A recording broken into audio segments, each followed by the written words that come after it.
जय हिंद। स्वागत है आपका नॉलेज की नई दुनिया में। मैं नितेश श्रीवास्तव आपका स्वागत करता हूँ। तो नॉलेज की पिछली कड़ी जो थी वो समाप्त हुई थी प्रधानमंत्री पे, और प्रधानमंत्री के बारे में हमने कुछ चीज़ों को जाना था जो आपकी जानकारी के लिए बहुत ही महत्वपूर्ण थी। और उसी कड़ी को चलिए आगे बढ़ाते हैं, और उसी कड़ी में नई कड़ी जो जुड़ेगी वो कार्यवाहक प्रधानमंत्री की जोड़ते हैं। तो हमने प्रधानमंत्री के बारे में पढ़ा और अब बात करेंगे कार्यवाहक प्रधानमंत्री के बारे में। अब किसी के कार्य को अगर वहन कर लिया जाए, उठा लिया जाए, तो कार्यवाहक हो जाता है शब्द के अनुसार। और कार्यवाहक प्रधानमंत्री की अगर मैं बात करूं तो भारत के जो पहले कार्यवाहक प्रधानमंत्री थे वो गुलजारीलाल नंदा जी थे। वो गुलजारीलाल नंदा थे। और उनसे एक पॉइंट और याद रखिए आप कि गुलजारीलाल नंदा जो थे वो 2 बार कार्यवाहक प्रधानमंत्री बने थे। और पहली बार जब ये कार्यवाहक प्रधानमंत्री बने तो वो जवाहरलाल नेहरू की मृत्यु के बाद बने थे। जवाहरलाल नेहरू की जब मृत्यु हो गई तो उसके बाद में इनको कार्यवाहक प्रधानमंत्री बनाया गया था। और दूसरी बार जब इनको कार्यवाहक प्रधानमंत्री बनाया जाता है तब जब लाल बहादुर शास्त्री की मृत्यु होती है, उसके बाद इनको दोबारा कार्यवाहक प्रधानमंत्री बनाया जाता है। तो जवाहरलाल नेहरू के बारे में आप जानते होंगे, संविधान सभा में उद्देश्य प्रस्ताव उन्होंने प्रस्तुत किया था 13 दिसंबर 1946 को। और संघ संविधान समिति के अध्यक्ष भी थे जवाहरलाल नेहरू जी, भारत के पहले प्रधानमंत्री। डिस्कवरी ऑफ इंडिया पुस्तक भी इन्होंने लिखी थी। कौन सी जेल में लिखी थी आप बताइएगा कमेंट करके। तो पहले प्रधानमंत्री भारत के पंडित जवाहरलाल नेहरू जब 1964 में ख़त्म हो जाते हैं तो उनके कार्य को देखते हैं कार्यवाहक प्रधानमंत्री जी कौन, अभी बताया गया गुलजारीलाल नंदा जी। लाल बहादुर शास्त्री 1965 का युद्ध पाकिस्तान के साथ और उज्बेकिस्तान की राजधानी ताशकंद में एक ताशकंद समझौता 1965 के बाद 1966 हो रहा था। और 1966 में लाल बहादुर शास्त्री की वहीं ताशकंद में मृत्यु हो जाती है। उनकी मृत्यु के बाद दोबारा कार्यवाहक प्रधानमंत्री की जब बात आती है तो आपका आंसर फिर से वही बनेगा, क्या? गुलजारीलाल नंदा। गुलजारीलाल नंदा के बारे में 2 पॉइंट और याद रखिएगा। और जैसे कि उनसे पूछेगा आपसे क्वेश्चन कि गुलजारीलाल नंदा जो है इनकी समाधि का क्या नाम है, तो नंदा को ना से कनेक्ट करके नारायण घाट ले जाइएगा। नारायण घाट जो है ना तो समाधि किसकी हो जाएगी, तब आपका आंसर बनता है गुलजारीलाल नंदा। 1997 में इनको भारत रत्न भी दिया गया था, ये ध्यान रखिएगा। तो भैया प्रधानमंत्री के बाद उप प्रधानमंत्री की जो बातें हैं वो होंगी अब कार्यवाहक प्रधानमंत्री को ख़त्म करने के बाद में। और कार्यवाहक प्रधानमंत्री ख़त्म हो गया है। कार्यवाहक प्रधानमंत्री में बस इतना ही था आपके लिए कि कार्यवाहक प्रधानमंत्री जो है वो पहले कौन थे भारत के, वो थे गुलजारीलाल नंदा। और किसके समय किसकी मृत्यु के बाद बने थे, तो ये मरे थे जब जवाहरलाल नेहरू, तब इनको बनाया गया था कार्यवाहक प्रधानमंत्री। और 2 बार, इनसे ये भी पॉइंट आपको याद रखना पड़ेगा। आगे बढ़ते हैं, प्रधानमंत्री की एक दूसरी कड़ी को जोड़ देते हैं उसी में, और उस कड़ी का नाम है उप प्रधानमंत्री। तो राष्ट्रपति सुन रखा था आपने और उपराष्ट्रपति सुन रखा था। इस वीडियो के बाद में आपको पता चलेगा कि उप प्रधानमंत्री जैसा भी कुछ होता है, उप मुख्यमंत्री जैसा भी कुछ होता है। तो जो लोग अखबार वगैरह पढ़ते हैं उनको तो पता होगा कि उप मुख्यमंत्री जैसा तो कुछ होता है, क्योंकि जब योगी सरकार गठित हुई थी 2 मुख्यमंत्री बनाने की बातें हुई थी, बने भी थे। लौट के आते हैं, उप प्रधानमंत्री की बात करें तो भैया भारतीय संविधान में उप प्रधानमंत्री जैसा कोई भी प्रावधान है ही नहीं। भारतीय संविधान में उप प्रधानमंत्री का कोई भी प्रावधान जैसा कुछ है ही नहीं। और उप प्रधानमंत्री की अगर बात की जाए तो ये नियुक्त किया जाएगा, राष्ट्रपति के द्वारा किया जाता है, लेकिन उसमें सलाह जरूरी होती है प्रधानमंत्री की। प्रधानमंत्री कहता है मुझे प्रधानमंत्री की जरूरत है, राष्ट्रपति से कहता है, और राष्ट्रपति क्या करता है, उसकी स्वीकृति दे देता है। तो उप प्रधानमंत्री की नियुक्ति की जब बात आएगी तो ध्यान रखें कि भारतीय संविधान में उप प्रधानमंत्री का कोई भी उल्लेख नहीं है। उप प्रधानमंत्री कैसे नियुक्त हो सकता है? तो उप प्रधानमंत्री नियुक्त हो सकता है कैसे? उप प्रधानमंत्री नियुक्त होगा प्रधानमंत्री की सलाह पर, वो भी किसके द्वारा? राष्ट्रपति के द्वारा नियुक्त होगा। जैसे प्रधानमंत्री जी जाएं और राष्ट्रपति से कहे कि मुझे मेरे कार्यों के लिए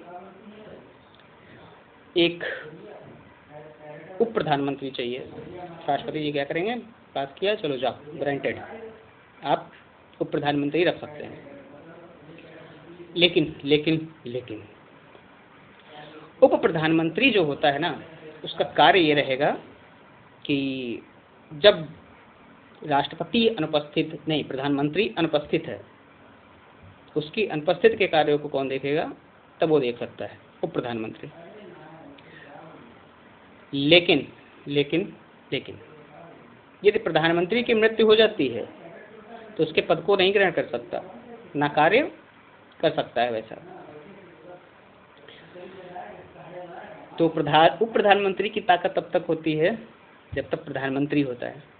तो प्रधानमंत्री क्या करेगा? उप प्रधानमंत्री की नियुक्ति के बारे में राष्ट्रपति से कहेगा, और उप प्रधानमंत्री पा जाएगा राष्ट्रपति के द्वारा। और यहाँ तक आ गए हैं तो भारत के पहले उप प्रधानमंत्री की भी बात कर लें। भारत के उप प्रधानमंत्री जो थे पहले, क्या आप जानते हैं भारत का बिस्मार्क किसे कहा जाता है? क्या आप जानते हैं भारत का आयरन मैन किसे कहते हैं? क्या आप जानते हैं बारदोली आंदोलन जो 4 फरवरी 1928 को हुआ था, उसका नेतृत्व किसने किया था? क्या आप जानते हैं प्रांतीय समिति के अध्यक्ष कौन थे? क्या आप जानते हैं 559 रियासतों का भारत में एकीकरण किसने किया था? यदि नहीं जानते तो आपको जानना पड़ेगा सरदार वल्लभ भाई पटेल को। भारत के पहले गृह मंत्री सरदार वल्लभ भाई पटेल। भारत के पहले उप प्रधानमंत्री कौन? सरदार वल्लभ भाई पटेल। और सरदार वल्लभ भाई पटेल जो थे, इनको उप प्रधानमंत्री बनाया था पंडित जवाहरलाल नेहरू ने। पंडित जवाहरलाल नेहरू गए होंगे राष्ट्रपति किसके पास? राजेंद्र प्रसाद के पास ना, पहले राष्ट्रपति तो राजेंद्र प्रसाद थे, तो उनके पास गए होंगे, कहा होगा हमें एक उप प्रधानमंत्री चाहिए, और वो किसको बना दिया जाए? वो सरदार वल्लभ भाई पटेल को बना दिया जाए। तो सरदार वल्लभ भाई पटेल क्या होते हैं? उप प्रधानमंत्री बनते हैं। गांधी जी ने बहुत सपोर्ट मारा था भैया जवाहरलाल नेहरू का, नहीं तो पहले प्रधानमंत्री हम लोग पढ़ रहे होते सरदार वल्लभ भाई पटेल पढ़ रहे होते। आगे बढ़ते हैं। अंतिम की बात आएगी, भारत के अंतिम प्रधानमंत्री कौन थे? तो आप याद रखिएगा लाल कृष्ण आडवाणी जी को। इनको अपना उप प्रधानमंत्री बनाया था पंडित अटल बिहारी वाजपेयी जी ने, इनको अपना उप प्रधानमंत्री बनाया था। अटल बिहारी वाजपेयी जी को 2015 में भारत रत्न भी दिया गया, और 2024 में आडवाणी जी को भी भारत रत्न दिया गया।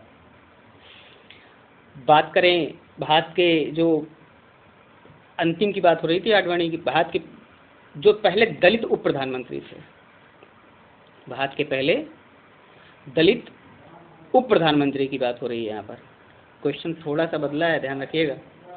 भारत के पहले दलित उप प्रधानमंत्री कौन थे?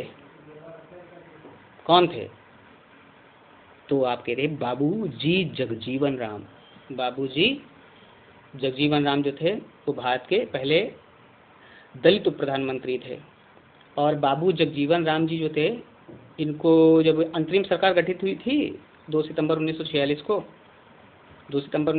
को जवाहरलाल नेहरू जिसके अध्यक्ष थे, उसमें अंतरिम सरकार जो बनी थी कैबिनेट मिशन के द्वारा आया था, तो अंतरिम सरकार जो थी उसमें इनको बाबू जगजीवन राम को क्या किया गया था? बाबूजी जगजीवन राम को श्रम मंत्रालय दिया गया था।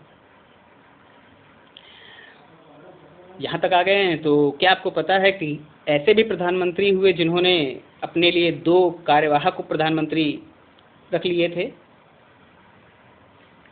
उप प्रधानमंत्री उन्होंने 2 रख लिए थे।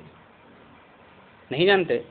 तो क्या आप जानते हैं भारत रत्न के साथ निशान पाकिस्तान प्राप्त करने वाले कौन थे? क्या आप जानते हैं सबसे अधिक उम्र में प्रधानमंत्री बनने वाले कौन थे? क्या आप जानते हैं अभय घाट पर किसकी समाधि है? नहीं जानते? तो आपको जानना पड़ेगा मोरारजी देसाई को। तो मोरारजी देसाई जो थे, इन्होंने क्या किया था, अपने लिए 2 उप प्रधानमंत्री नियुक्त किए थे। ये महाशय हैं जिनको भारत रत्न के साथ क्या मिला है, इनको मिला है भारत रत्न के साथ निशान पाकिस्तान भी मिला है। तो इन्होंने 2 प्रधानमंत्री नियुक्त किए थे।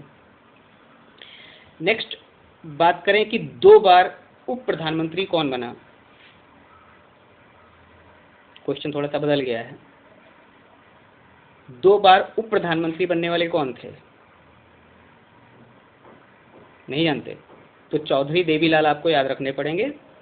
2 बार उप प्रधानमंत्री बनने वाले कौन थे? चौधरी देवीलाल थे। 2 चौधरी याद रखिएगा, बहुत पेपर में पूछे जाते हैं। एक चौधरी चरण सिंह जी और दूसरे चौधरी देवीलाल जी। तो प्रधानमंत्री के बाद कार्यवाहक प्रधानमंत्री, और कार्यवाहक प्रधानमंत्री के बाद में कौन सा? उप प्रधानमंत्री। तो इतनी जानकारी बहुत है आपके लिए। 10, 11, 12 मिनट की वीडियो में अगर आपको इतनी जानकारी मिल जाती है तो बहुत है। इतनी जानकारी कहाँ मिलती है इतने समय में। वीडियो अच्छा लगे तो वीडियो को शेयर करिएगा, लाइक करिएगा, कमेंट करिएगा। अगला वीडियो किस टॉपिक पे चाहते हैं ये भी बताइएगा, आपको वीडियो मिल जाएगा। मिलते हैं अगले वीडियो में, तब तक के लिए जय हिंद, विजय हिंद। अपना अपनों का ख्याल रखें, अपनी तैयारी में लगे रहें।